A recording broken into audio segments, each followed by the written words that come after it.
Atau tafsir? Yang saya kritisi ini adalah karena kan kalian kan mengimani Aduh, ya Robbi Rahmannya Karim, Bang, ini buang-buang waktu nih. Saya ulangi pertanyaan sekali lagi ya. Yang Anda kritisi itu Al-Quran atau tafsir? Saya mengkritisi keduanya. Loh, di mana Al-Quran yang Anda kritisi? Ayat apa yang Anda kritisi? Di An-Nisa tadi 156 itu bahwasanya apa ayat yang Anda kritisi? Di dalam An-Nisa 156. Baca di An-Nisa baca di dalam An-Nisa satu ayat mana baca. Apa yang Anda kritisi? Saya buka lagi ya. Yang Anda kritisi apa? Oke. Mana ini? Sebentar. Kami menghukum pula mereka karena ucapan mereka, sesungguhnya kami telah membunuh Al-Masih Isa putra Maryam, Rasul Allah. Padahal mereka tidak membunuhnya dan tidak pula menyalibnya. Tetapi yang mereka bunuh adalah orang yang menurut mereka menyerupai Isa. Sesungguhnya mereka yang berselisih pendapat tentangnya pembunuhan Isa selalu dalam keraguan-raguan terhadapnya. Mereka apa masalah di ayat itu? Apa masalahnya?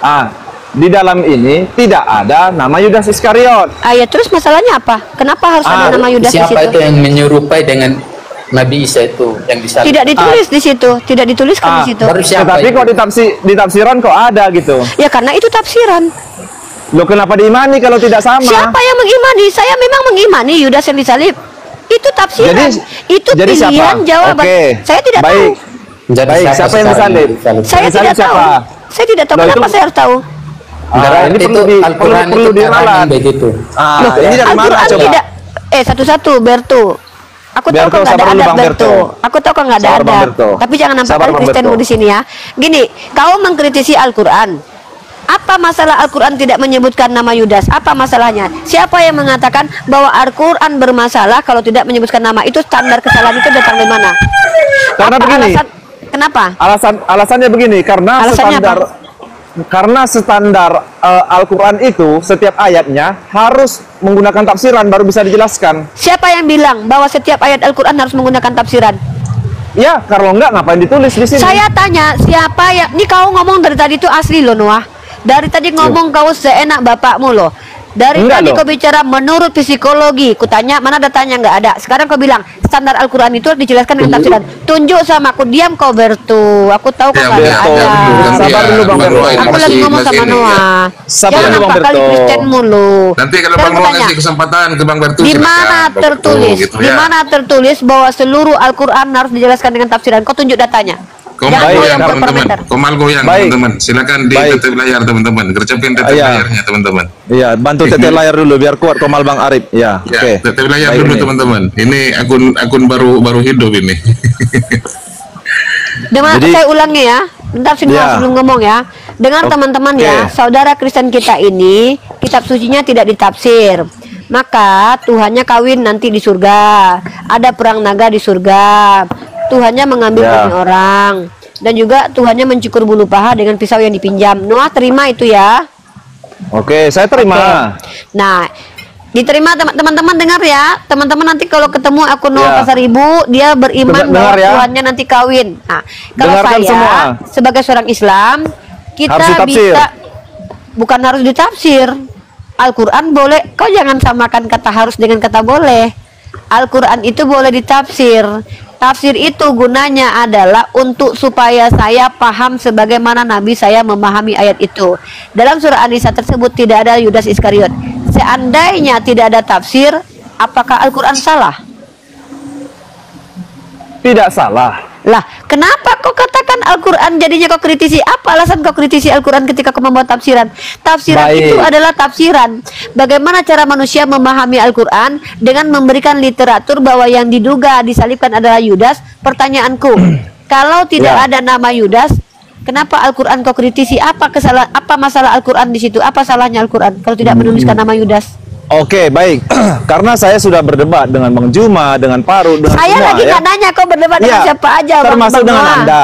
Maksudnya kenapa pertanyaan saya sulit dijawab? Saya tanya, apa indikator Al-Quran salah kalau tidak memuat nama Yudas? Kenapa Al-Quran dikatakan salah kalau tidak memuat nama Yudas? Apa alasannya? Karena begini Uni, ketika saya selalu berbicara mengenai tentang penyalipan dengan Anda. Astagfirullahaladzim, teman-teman. Apakah sulit pertanyaan saya? Dengarkan sebentar aja Uni. Ketika saya berdebat, contoh saya berdebat dengan Uni, masalah mengenai penyalipan Yesus. Uni pasti menyanggah bahwa yang disalib adalah Yudas Iskariot. Saya lagi nggak bahas. Saya tidak pernah ngomong Yudas Iskariot yang disalib. Anda ngomong apa sih ini? Kita bahas kredibilitas kitab suci. Mau hantu belau yang disalib, kayak mau mama Yesus yang disalib, saya nggak ada peduli. Saya lagi membahas kenapa kamu bilang Al-Quran surah An-Nisa tadi itu salah karena tidak tertulis nama Yudas Iskariot. Kenapa bisa dikatakan salah kalau tidak tertulis nama Yudas? Setiap pendebat Islam selalu mengatakan bahwasanya yang disalib itu adalah Yudas Iskariot yang tidak tertulis di dalam Al-Quran. Yang bilang siapa? Yang bilang siapa? Banyak, termasuk Zuma, termasuk Anda. Ya, kalau begitu kenapa Al-Quran yang salah? Ya salah dong, karena tidak Yudas Iskariot tidak disebutkan. Anda menggunakan tafsiran. Apa indikator, apa alasan Al-Quran dikatakan salah karena tidak tertulis nama Yudas? Lalu kau bilang gara-gara Bang Zuma mengutip nama Yudas. Hantu belau, yang kau kritisi itu Al-Quran. Kenapa kau malah membawa tafsiran dan pandangan orang lain dalam ranah keilmuan? Janganlah kayak gini kali Bang. Makanya Lalu sumber kalian dari mana? Dari mana kok bisa mengatakan Yudas Iskariot? Mana aku tahu kau sama Bang Zuma. Aku ada dari tadi membahas penyalipan. Aku menjawab di sini. Biar aku jawab sama kau. Siapa yang disalib, Ripa? Yang disalib di Al-Quran tidak disebutkan namanya karena itu tidak penting bagiku. Tapi di kitabmu dituliskan yang disalib adalah manusia terkutuk. Puas kau ya? Sekarang kutanya, apa salahnya Al-Quran bilang tadi? Bentar. Kenapa? Bentar dulu. Saya belum cukup. Saya mau membongkar logical falasimu. Kau bilang surah An-Nisa itu adalah ayat yang pantas kau kritisi. Apa alasannya? Gara-gara tidak ditulis nama Yudas Iskariot. Ketika Bang Zuma mengutip nama Yudas Iskariot, Al-Quran yang kau salahkan. Kenapa Al-Quran yang salah? Ya, karena tidak ada sebut nama Yudas Iskariot. Apa parameternya? Kalau Al-Quran tidak menyebutkan nama Yudas Iskariot, lalu apa parameternya Al-Quran yang dikatakan salah? Siapa yang mengatakan bahwa kitab suci itu salah kalau tidak bisa menyebutkan nama yang disalib? Siapa yang bilang begitu? Sumbernya dari mana? Coba. Tanya Bang Zuma. Tanya Bang Zuma. Tanya Bang Zuma. Tanya orang Islam yang menjawab Yudas. Yang apa yang kau katakan Al-Quran yang salah? Kalau Al-Quran tidak menyebutkan nama, lalu ada orang yang memberikan sumber informasi dari ayat lain, kenapa Al-Quran yang kau salahkan? Logika Saya bukan menyalahkan Al-Quran. Saya menyalahkan tafsiran. Makanya kau dari tadi itu ngomong yang kau kritisi itu tafsiran atau kitab suciku. Tafsiran bukanlah kitab suci. Kitab suci bukanlah tafsiran. Makanya kutanya dari tadi yang kau kritisi ini apa? Al-Quran atau tafsir? Longor. Bikin emosi nih orang nih. Apakah Al-Quran sanggup berdiri tanpa tafsiran? Sanggup. Baik ya. Kapan-kapan kita jumpa. Uni jangan coba-coba bawa tafsiran ya. Tunggu. Kau tahu nggak arti tafsir? Berani nggak terima tantangan saya? Berani. Oke, di next time ya Uni ya. Nggak usah sekarang aja. Saya nggak lagi hujan. Kau bawa ayat apa? Kau bawa ayat apa? Ini kemasukan air nih belakang saya dapur. Nggak usah. Gini loh. Aku tunggu kalian umat Kristen 1000 umat Kristen naik ke atas membuktikan kesalahan Al-Quran karena Al-Quran tanpa tafsiran. Kau tahu? Tafsiran itu baru muncul di abad keberapa? Tanpa tafsiran Al-Quran tetap kitab suci yang tak terbantahkan semua statement dan klaimnya. Nanti saya nanti.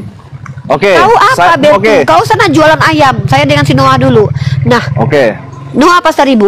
Ku kasih kau waktu 5 menit. Aku nggak ada waktu nungguin kau. Turun kau atau naik, kau cari di sini ayat, lalu kau tanya sama aku.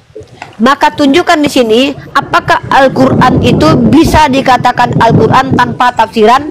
Aku menjawab, wallah, Al-Quran tetap Al-Quran tanpa tafsiran. Jadi Uni sudah siap? Tidak akan menjawab Al-Quran pakai ketafsiran? Al-Quran itu adalah dari kata qara'a yaqra'u Qur'anan. Apa-apa yang disampaikan oleh Allah yang tidak terdistorsi dan terjaga. Kau mengkritisi Al-Quran, tapi yang kau kritisi tafsir. Kau sehat nggak? Baik, makanya saya katakan, Uni udah siap nggak? Kalau saya kasih ayat, tidak pakai tafsiran, Uni menjawab. Aku yang menantang kau. Yang nantang kau tuh aku. Kok kau tanya pula siap sama aku? Aku yang nantang kau. Baik ya. Nah, ini 3.300 orang melihat. Uni tidak akan menjawab ayat ini menggunakan tafsiran. Saya akan memberikan ayatnya. Udah siap Uni ya? Kau bilang tadi Al-Quran itu gagal sebagai perkataan Allah. kalau tanpa tafsiran. Kita di sini membahas tentang kredibilitas kitab suci. Paham kau? Kau jangan lari dari topik. Nah, Al-Qur'anku, kok ketawa kau? Al-Qur'anku itu boleh diam dulu Bertu. Kau jualan ayam Bertu. Ini si Bertu jualan ayam. Udah langsung aja sama tantangan. Langsung aja, enggak usah berbelit-belit. Langsung. Budiman, kau tumbuhkan rambutmu dulu beli minyak kemiri aku. Aku sama si Noah. Bertu, Budiman, kalian jualan ayam. Enggak usah. Budiman, kau pergi ke kamarmu, bawa istrimu tidur dulu, langsung jualan ayam. Langsung. Jangan banyak ngomong, Bertu jualan omong-omong. Budiman, kau siapa? Udah langsung, biar kami tonton di sini langsung. Kau siapa? Ini botak cari minyak kemiri dulu, botak. Nah, sekarang jawab Noah. Ya, teman-teman perhatikan. Si Noah sudah mempercayai Tuhannya nanti kawin di surga dengan dia. Ya, kenapa? Karena kitabnya tidak perlu tafsiran. Teman-teman perhatikan ya. Wahai orang Kristen semua, Yesus nanti mentusbol Noah dari belakang. Betul ya Noah? Iya, nggak apa-apa. Nah, catat ini teman-teman, silakan. Buktikan Al-Quran, bukanlah Al-Quran tanpa tafsiran. Silakan. Oke, baik. Uni udah siap kan? Ini orang kayaknya agak ODGJ ini orangnya. Kayaknya nggak siap kau. Oke, sekarang saya kasih ya. Di surat An-Nam ayat 91 yang mengatakan bahwasanya aku hanya diperintahkan untuk menyembah Tuhan negeri ini, Mekah di dalam kurung, yang telah menjadikannya suci dan kepunyaannya lah segala sesuatu, dan aku diperintahkan supaya aku termasuk orang-orang yang berserah diri. Di sini jelas dikatakan bahwasanya aku hanya diperintahkan untuk menyembah Tuhan negeri ini, Tuhan negeri Mekah gitu. Terus? Nah, loh, yang kalian sembah itu berarti Tuhan negeri Mekah, bukan Allah Subhanahu wa Ta'ala. Nah, inilah kau ada ODGJ kau. Apa kritikanmu di ayat itu? Bahwa ayat itu membuktikan bahwa dia bukan firman Tuhan. Apa masalahnya? Bukan, saya bilang bukan nggak firman Tuhan. Saya nggak ada bilang itu nih. Tema kita dari tadi menunjukkan bahwa kitabmu suci atau tidak. Lalu kau bilang Al-Quran tidak bisa dikatakan Al-Quran tanpa tafsiran. Kau membawa ayat yang sangat jelas. Di situ dijelaskan bahwa Nabi Muhammad diperintahkan menyembah kepada Tuhan pemilik negeri Mekah. Kenapa kau pelintir artinya? Kenapa kau pelintir ayatnya? Membaca Al-Quran kami saja. Kau pelintir, kau ulangi bacanya dengan baik dan benar tuh. Oh, mau pakai bahasa Arabnya? Bukan bahasa Arabnya, terjemahannya aja kau pelintir. Kenapa kau berikan? Kau bilang kepadaku jangan mentafsir sementara kau mengkonklusikan kitab suciku dari terjemahan. Nggak kurang ajar kau itu. Makanya saya bilang saya mau baca Arabnya. Aku nggak nyuruh kau baca Arabnya, brother. Kau membawa ayat itu membuktikan bahwa Al-Quran bukan Al-Quran. Jadi teman-teman, Bertu, kau bilang jual umang-umang. Ini orang muncung kau dari tadi nggak bisa diam loh. Kenapa bukan Al-Quran nih? Salahnya di mana? Apa masalah? Justru aku yang tanya. Apa masalah Al-Quran dengan ayat itu? Kan gini, saya kan membacakan surat An. Kau dengar nggak omongkan? Noah, telinga kau sehat? Sehat. Apa yang kau bilang tadi? Al-Quran bisa nggak dikatakan Al-Quran tanpa tafsiran? Bisa, aku bilang. Al-Quran tetap Al-Quran tanpa tafsiran. Karena tafsiran adalah penjelasan tentang Al-Quran. Yang disebut Al-Quran apa? Aku tanya kau dulu. Yang disebut Al-Quran apa? Ya, kitab suci agama Islam. Ya sudah, sekarang apa alasan ayat itu sehingga ayat itu kau jadikan alasan bahwa Al-Quran tidak bisa dikatakan suci? Apa alasannya? Karena gini. Kenapa? Di sini jelas ya, terjemahan dari ayat ini, aku hanya diperintahkan untuk menyembah Tuhan negeri ini. Ya terus masalahnya apa? Loh, berarti kalian mengimani itu, menyembah Tuhan negeri Mekah. Tengok teman-teman, kurang ajarnya orang ini. Dia bilang Al-Quran tanpa tafsiran itu bukanlah Al-Quran. Sementara ketika dia membaca Al-Quran, dia mentafsir. Bajingan nggak orang ini? Ini nggak tafsiran, ini terjemahan, bukan tafsiran. Kau tadi bilang apa? Berarti. Ini terjemahan, bukan tafsiran. Perhatikan teman-teman, perhatikan hipokritnya orang Kristen di Komal kita. Saya bilang Al-Quran tetap Al-Quran tanpa tafsiran. Lalu dia membacakan terjemahan. Lalu kemudian dia bilang berarti. Biadab ini mentafsir Al-Quran, sementara dia mengatakan Al-Quran bukan Al-Quran tanpa tafsiran. Ini bukan tafsiran. Yang kau bilang tadi barusan apa? Ketika kau berkata berarti, yang kau bilang tadi berarti itu apa? Berarti kau bilang kau telah menyimpulkan Al-Quran kami. Yang kau simpulkan itu terjemahan Al-Quran. Sekarang aku tanya balik samamu, apa masalah dengan ayat itu? Ketika ayat itu kau bawa di hadapanku, maka ayat itu membuktikan bahwa Al-Quran itu tidak layak dikatakan kitab suci tanpa tafsiran. Kenapa? Apa alasan kau bawa ayat itu? Apa indikator? Apa metodenya? Miralai dulu. Sebentar dulu. Ini orang ini memang agak lain. Israel itu berarti hanya Allahnya Israel saja ya? Banyak kau ngelis kuliah dari tadi. Baik. Kau siapa? Kau turunlah. Ngapain kau di sini? Allah Israel itu berarti hanya kepada Allah Israel saja ya? Iya, Israel. Iya, ke Israel aja lah, Bang. Berarti bukan Tuhan kau juga ya? Berarti bukan Tuhan kau ya?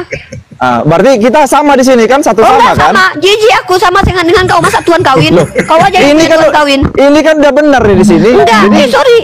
Kau aja yang punya Tuhan kawin. Tuhan kami nggak mau tusbor depan belakang. Tuhan kau kan tusbor depan belakang katamu tadi. Beda. Jangan gitu nih. Kita harus jujur. Jangan kita seperti itu. Oke, diamkan si Noah biar aku ngomong. Teman-teman perhatikan. Si Noah demi dengar. Demi diam apa nih setan ini? Kalau Tuhan mereka gampang bang, jawabnya gampang bang. Karena Allah Subhanahu Wa Taala itu menurunkan Al-Quran itu di negeri Mekah, gitu. Karena Mekah itu merupakan daerah yang sangat diberkati. Bukan hanya kiblatnya, tapi tanahnya. Dia nggak butuh tafsir, Ustadz. Dia bilang Al-Quran itu tanpa tafsiran. Rahmatan lil alamin kan. Harus telan muntah-muntah dong. Tunggu dulu, Noah, kau diam dulu. Kau bilang Al-Quran itu tidak bisa dikatakan kitab suci tanpa tafsiran. Itu yang kau bilang kan dari tadi.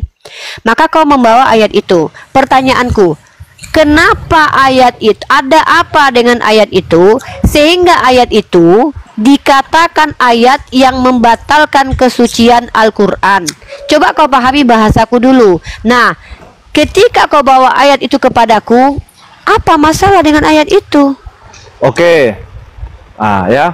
Kenapa bukan saya bilang membatalkan ya? Tetapi, ini orang sehat nggak sih, Ustadz? Saya ngomong sama orang atau tembok ini? Saya tidak mengatakan membatalkan. Apa ini orang nih ngomong nih? Apa alasan? Kau tembok, jangan kau playing victim. Kau tembok. Si Budiman ini binatang loh. Turunkan Ustadz Arif. Si Budiman ini bukan manusia. Saya tidak mengatakan ini bukan membatalkan gitu. Kau tahu tema kita diskusi dari tadi, Noah? Iya. Apa tema kita? Noah, kau tahu nggak tema diskusi kita apa dari tadi? Karena ini, kenapa saya ulangi ayat? Sekali lagi, Noah. Aku udah bilang, aku hampir 1 jam buang waktu. Pertanyaanku kau ulang. Apa tema diskusi kita, Noah? Iya, mengenai kriteria kitab suci. Kitab suci itu tidak boleh ditafsir. Itu kan kriteriamu? Iya. Oke, dan kau Oke guys, tap layarnya dikencengin dulu guys. Waduh, kurang ini 445.000. Bentar ya Bang Noah ya. Iya, biar 500k ya, biar 500k.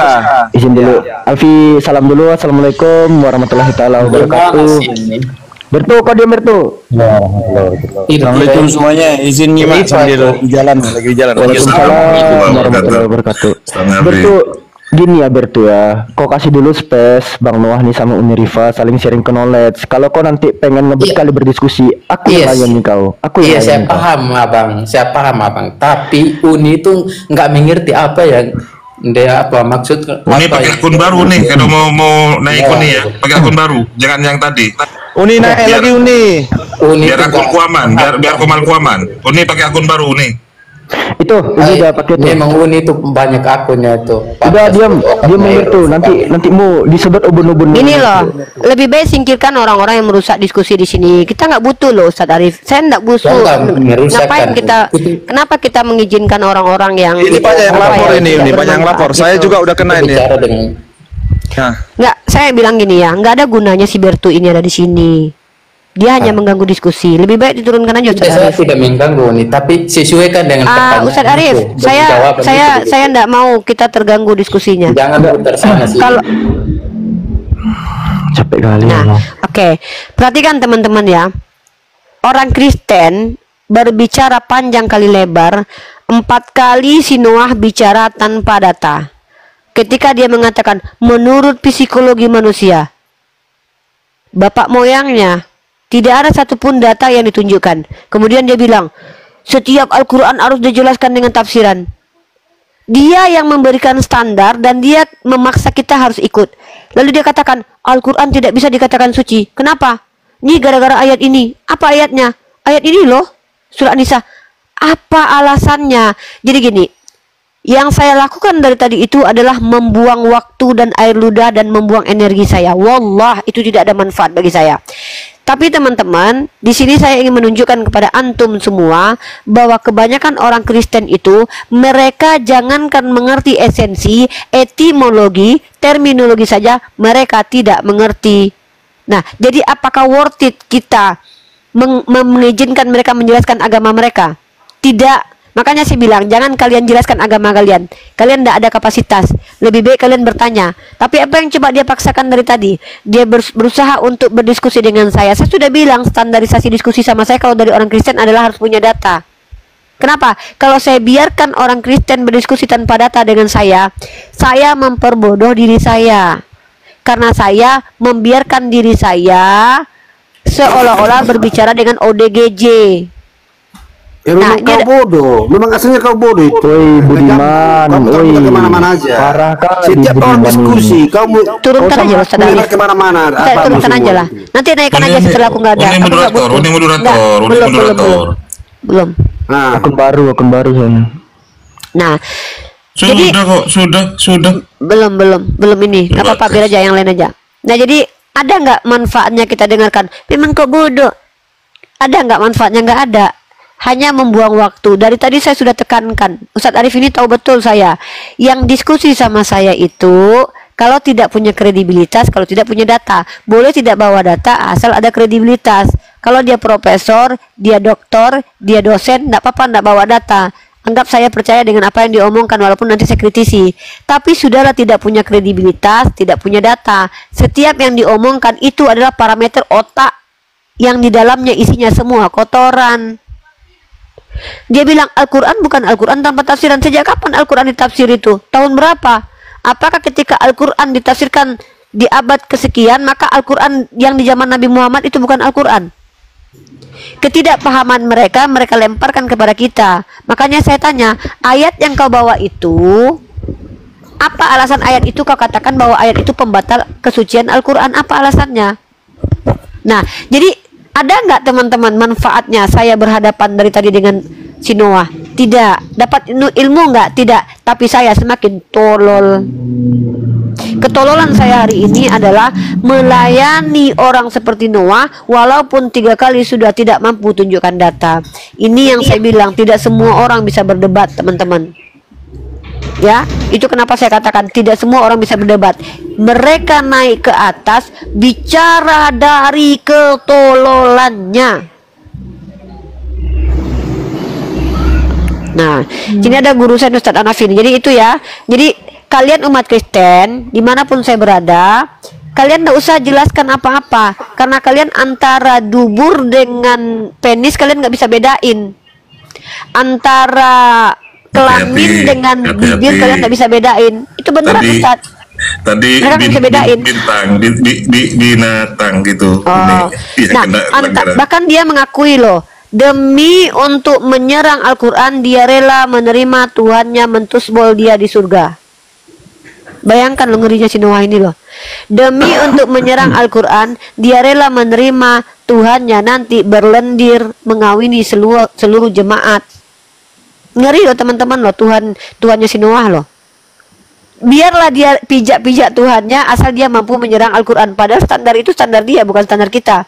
Al-Quran itu boleh ditafsir, karena tafsir artinya adalah penjelasan. Gitu ya. Itu koplaknya na'udzubillah min dzalik ya. Rela dia lo mengatakan Assalamualaikum. Lanjut Ustaz Hanafi di sini.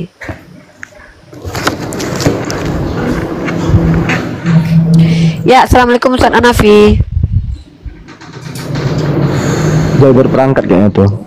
Ya, lanjut yang lain dulu. Ini ada si Dev ya, nih. Maaf, tadi maksudnya Uni tadi mau kasih tahu dia kau lebih bagus belajar di dalam Yesaya 42:14 itu lebih bagus kau telaah baik-baik, kemudian di dalam Hosea 1:2 lebih bagus kau bahas itu tadi Uni gitu, rupanya telat dinaikin, mungkin itu aja.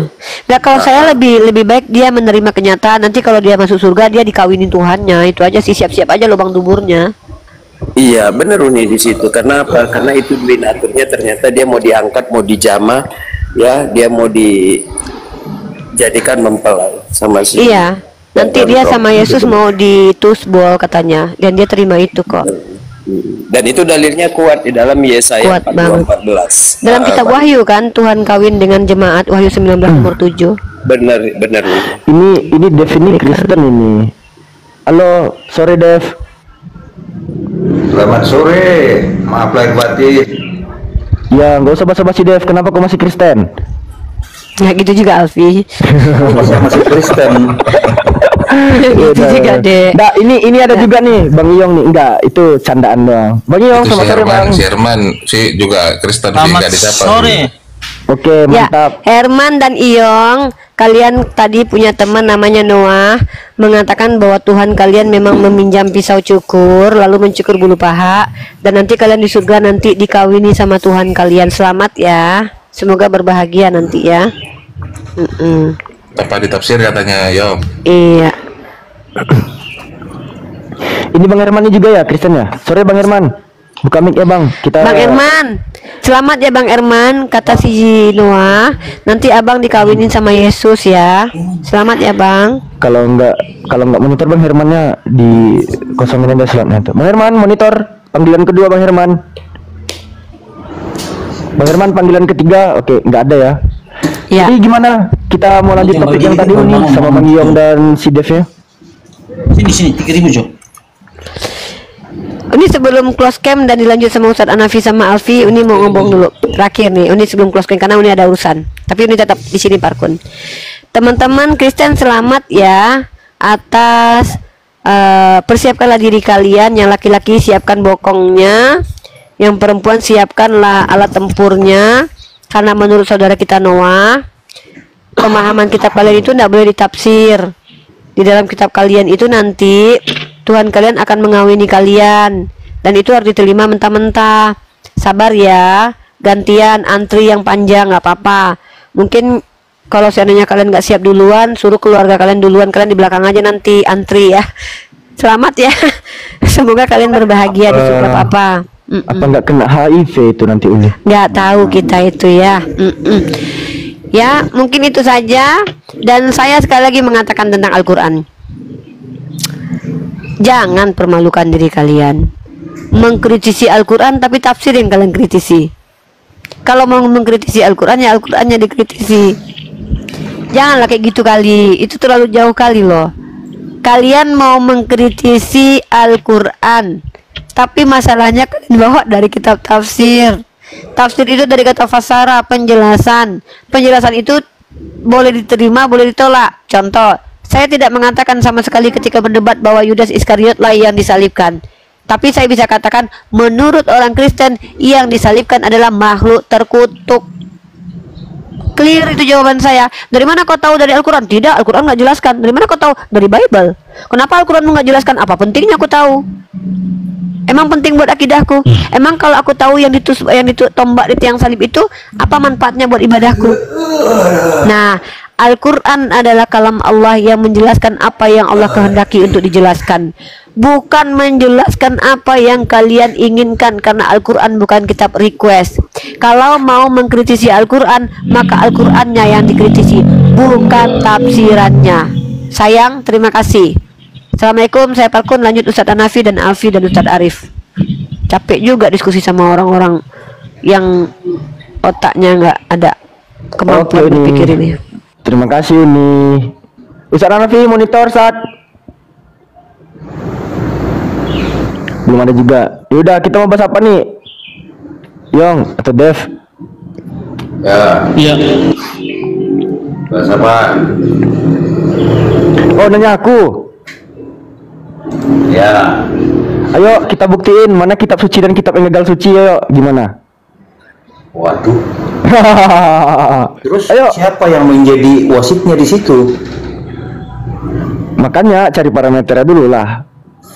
Kan nanti terlihat dari prolognya. Ya, saya tanggapi dulu si Ripa tadi. Oh, mau ditanggapi. Dia menjadikan pernyataan seorang Noah tadi sebagai kebenaran. Itu kan tidak boleh sebenarnya, karena tidak semua orang Kristen atau orang Islam memahami kitabnya gitu loh. Nggak bisa dijadikan standar kebenaran di situ gitu ya Umi ya, Ripa. Memang bisa ke anak-anak lah.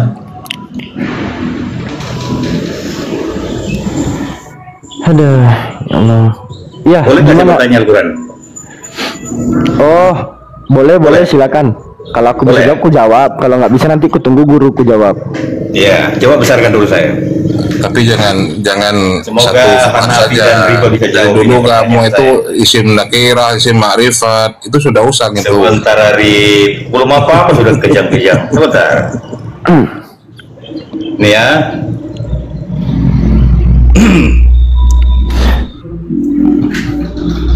Nih. Apaan? Di dalam An-Nisa 171 ya. Di sini ada kata dalam kurung, yaitu yang diciptakan dengan. Apakah ini ada dalam teks asli atau ditambahkan gitu? Silakan jawab dulu. Udah bisa dijawab. Silakan. Oke, kalau dikatakan di An-Nisa 171 itu, sekarang giliranku yang open cam ya. Kan gak asik kalau lu doang yang open cam kan ya. Monggo. Santai. Nih, sebelum gue jawab lu ya, gue pakai dasar dulu nih. Yang gue tanyakan itu kan terjemahan tuh, betul? Lalu dikatakan di surah Yusuf ayat yang kedua, Bismillahirrahmanirrahim, Inna anjalnahu Qur'anan Arabiyya la'allakum ta'qilun. Sesungguhnya kami turunkan Al-Quran ya, berupa dalam bacaan bahasa Arab agar engkau menggunakan akal. Edi, diam dulu Edi.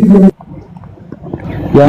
Jadi Al-Quran itu diturunkan menggunakan bahasa Arab, bukan bahasa orang Depok, bukan bahasa orang Bekasi, bukan bahasa orang Batak, Papua dan seterusnya. Arabiyya, Arab dia bentuknya. Tunggu, ini masih gelap ya layarku ya. Arabiyya. Kita membahas surah An-Nisa tadi ya.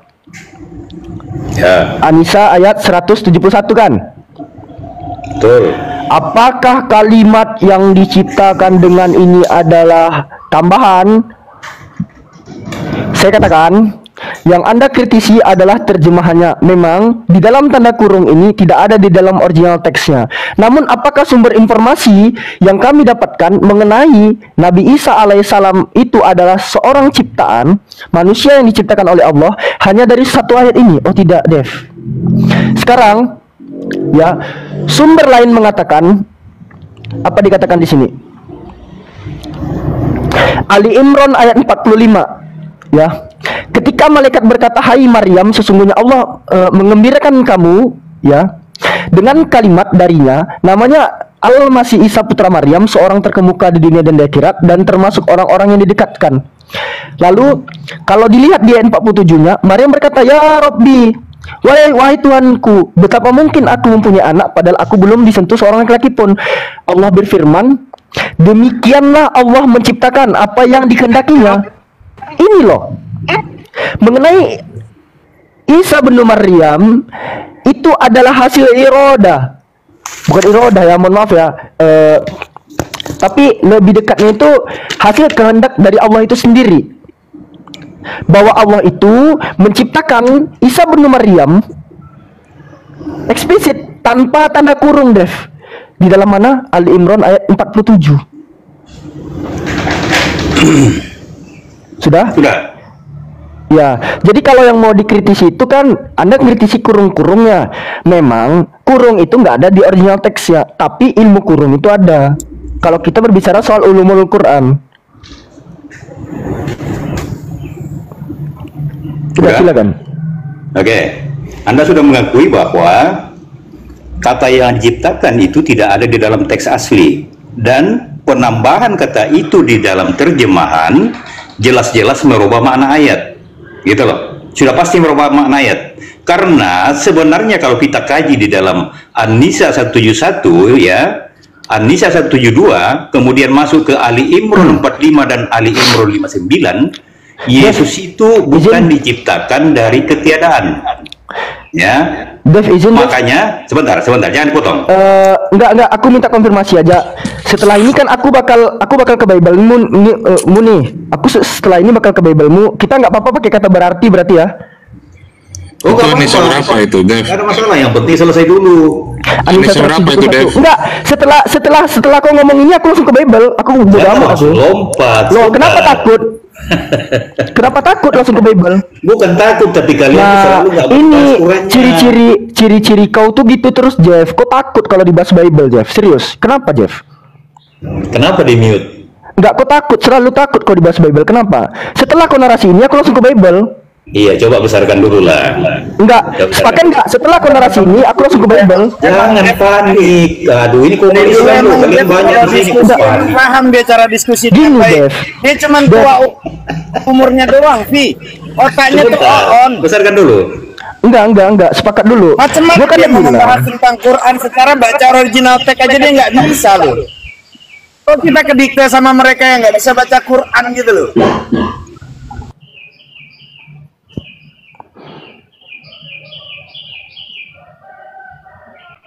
Lucu Dev ini. Apa yang mau kau tampilkan, Dev? Enggak, gua nggak mau kalau nggak dua arah, enak aja. Udah gede juga. Pertanyaannya kenapa kita kedikte sama orang yang kayak gini? Orang baca aja dia nggak bisa, terus dia mau menafsirkan Quran, kan ngongor. Gitu loh. Maka kami umat Islam tuh bukan umat terjemahan. Kami ketika ada orang dari kecil tuh kami belajar yang namanya alif, ba, ta, sa. Kami mempelajari tentang original teks. Bahkan kami seluruh dunia ada orang mu'allaf pun dia belajar, dipaksa dia untuk belajar tentang original teks Al-Quran asli. Kami tidak mempelajari terjemahan, bro. Adapun terjemahan-terjemahan yang ada buka turun, kurung buka, buka turun, itu bukan berarti merubah makna, tapi itu sebagai tanda di mana orang-orang awam itu dikasih tahu ini ilatnya kemana, ini arti maksudnya tujuannya apa. Bu ya kalau nggak ngerti Quran pengen diskusi sama orang-orang yang dari pondok gitu kok ngawur gitu loh. Makanya saya sama siapa? Kiamat, terus siapa lagi? Edis. Bu ya mau diskusi gimana cara menjelaskan warna sama orang buta. Kita ditantang yang udah sekolah SMA mana SD. Bu ya dul ngacak diri dul gitu loh. Lanjut. Ya teman-teman, jadi sekali lagi Alfi tegaskan, meskipun di surah An-Nisa ayat 171 dikatakan yang diciptakan dengan itu menggunakan nada kurung, jelas-jelas bukan hanya itu satu-satunya informasi mengenai penegasan bahwa Isa bin Maryam, Al-Masih Isa bin Maryam itu adalah ciptaan Allah. Kan jelas kalau teman-teman baca di surah ketiga, surah Ali Imran ayat yang ke-45, 46, 47, jelas Al-Masih Isa bin Maryam itu hasil dari apa? Hasil dari kehendak Allah gitu. Demikianlah Allah menciptakan apa yang dikehendakinya, atau kalau di sini dikatakan kazalika Allahu yakhluqu man yasha. Misalnya jelas.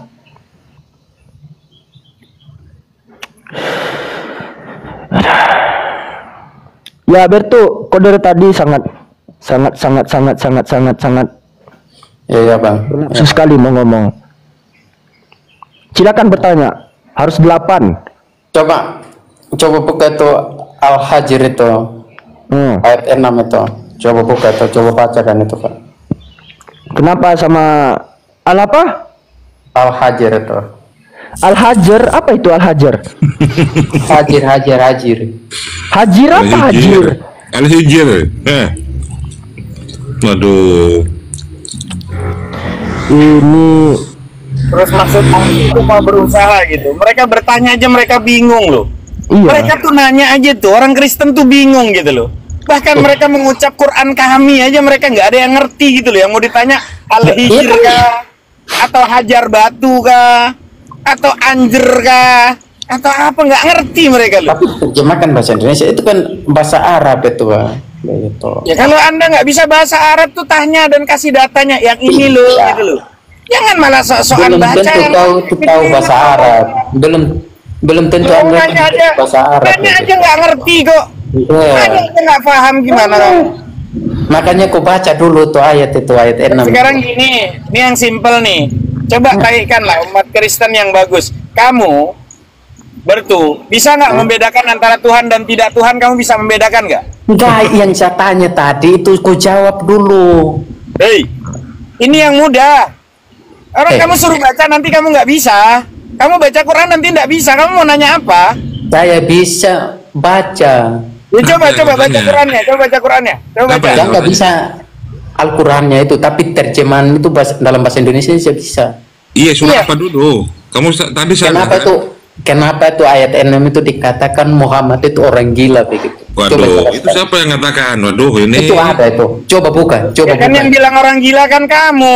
Wajar lah orang kafir mengatakan Nabi Muhammad gila daripada keluarganya Yesus yang bilang dia itu gila. Itu Mana lebih parah?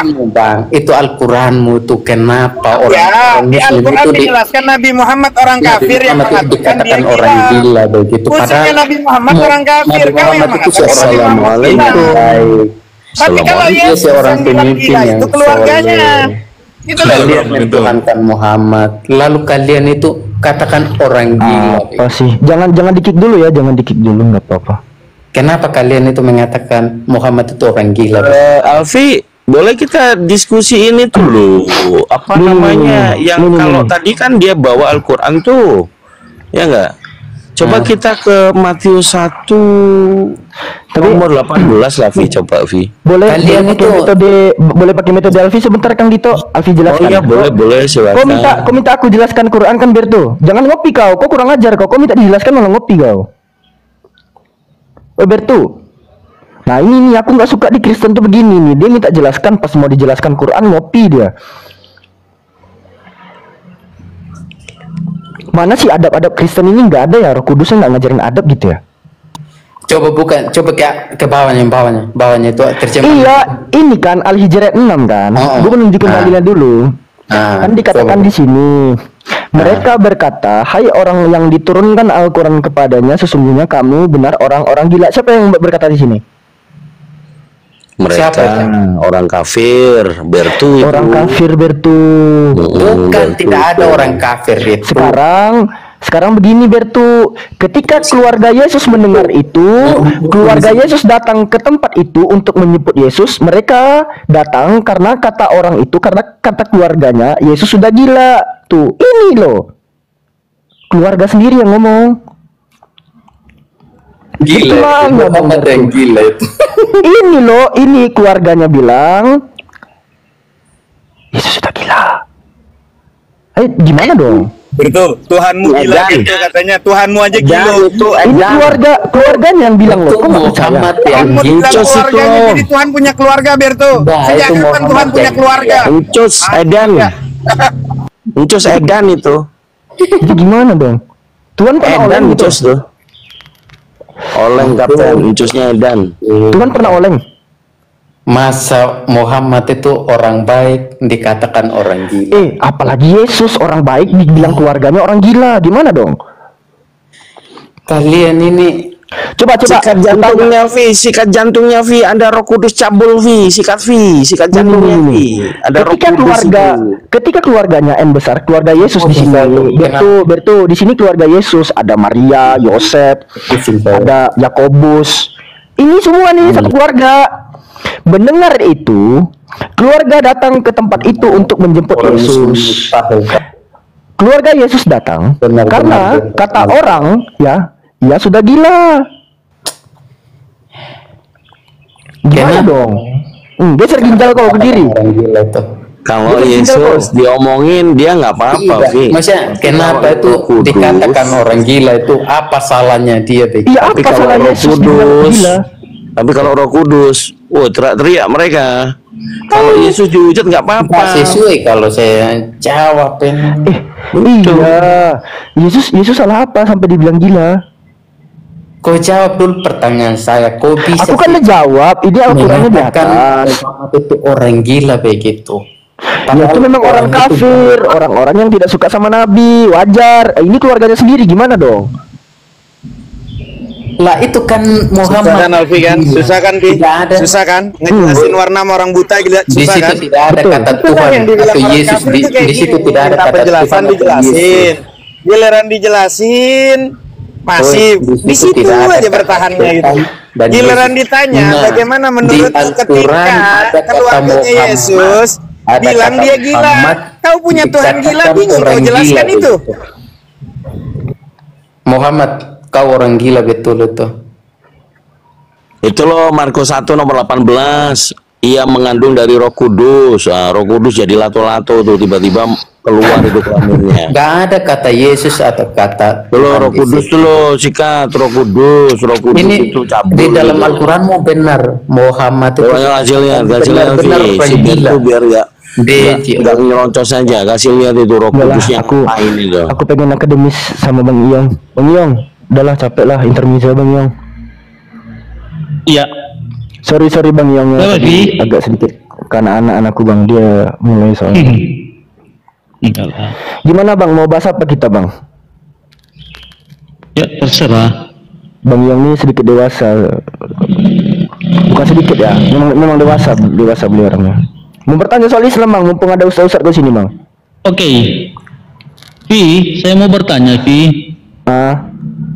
Ya. Dalam surat Maryam 70 ya. Ya, di situ dikatakan selanjutnya sungguh kami mengetahui orang yang masuk neraka dan tidak ada seorang pun yang tidak mendatangi neraka. Nah, tentu ya sebentar. Oh ya, silakan. Ketika saya membaca dalam surah Maryam 70 bahkan sampai 71, dan saya ya bukan berarti saya terlalu terburu-buru memaknai ini. Jadi sepertinya bahwa siapapun dia yang pasti dia akan mendatangi neraka itu.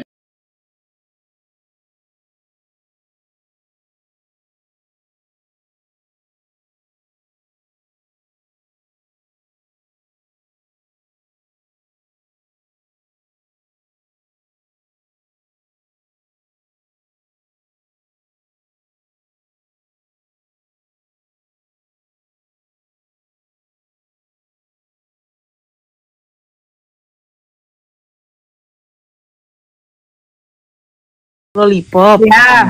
Aku nggak suka permen. Ya.